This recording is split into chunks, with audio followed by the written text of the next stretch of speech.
এক দিদি ভাই আমাকে কমেন্ট করেছে, কেন দিদি ভাই তুমি ঘুঁটেতে রান্না করো, গ্যাসে রান্না করতে পারো না? আমাকে দেখে নিশ্চয়ই বুঝতে পারছো আমি রোজ কত ঘুঁটে দিই। দেখো কাঁধ ভরা ঘুঁটো। তাই আমি বেশিরভাগ ঘুঁটেই রান্না করা পছন্দ করি। কেন? ঘুঁটেগুলা জমবে আর গ্যাসটা নষ্ট হবে। গ্যাসটা রাখি চা করার জন্য, দুধ গরম করার জন্য, টুকটাক কিছু করার জন্য। তাই আমি গ্যাসটা নষ্ট করতে চাই না। যদি একটু সঞ্চয় করতে পারি তাহলে হয়তো একদিন সেই পয়সাটাই কাজে লাগাতে পারি। তাই আমি দুটোতেই বেশি রান্না করি।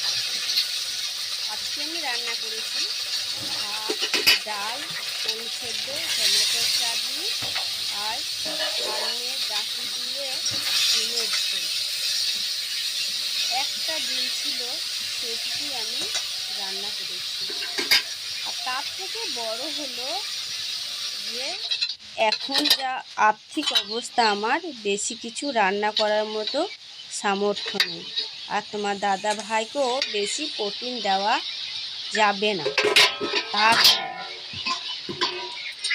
এই সময় দেখো আমার গোমাতা আমার মুখের দিকে তাকিয়ে আছে, ফ্যানটুকু দেব আর সে খাবে বলে।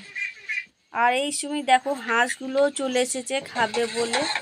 ভাতটা গরম আছে তাই ঢেলে ঠান্ডা করতে দিলাম। ঠান্ডা হয়ে গেলে ওদেরকেও একটু খেতে দেবো, তারপরে আমরা সবাই খাবো। তাই ভাতগুলো ঠান্ডা করে নিলাম। আমি তোমার দাদা ভাইকে বললাম, শাকের বীজগুলো পেকে গেছে, কাটতে যেতে হবে। তুমি তো পারবে না, তুমি আমার সঙ্গে থাকবে, তাহলেই হবে। বাবা গরুকে খেতে দিচ্ছে। আর এই দেখো তোমার দাদা ভাই মশারির ভেতরে শুয়ে আছে। ব্যাস আমার রান্না কমপ্লিট।